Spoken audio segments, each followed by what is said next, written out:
গ্রামের সবাই জানতো রাত ৩:১৭ কেউ যদি তার নাম শুনে সাড়া দেয় সে আর কখনো মানুষ থাকে না। তবুও নিলয় বিশ্বাস করেনি। এক রাতে হঠাৎ তার মোবাইল বেজে উঠল।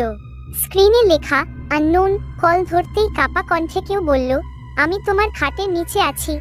নিলয় হেসে ফোন কেটে দিল। কিন্তু ঠিক তখনই খাটের নিচ থেকে নখ দিয়ে মেঝে খোঁচানোর শব্দ। Tick tick tick.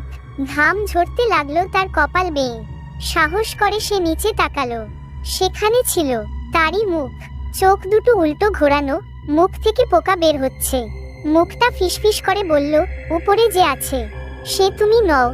হঠাৎ ঘরের আয়নায় তাকিয়ে নিলয় দেখল আয়নায় তার কোনো প্রতিবিম্ব নেই, বরং পেছনে দাঁড়িয়ে আছে একটা লম্বা কালো ছায়া, যার গলা 180 ডিগ্রি ঘোরানো।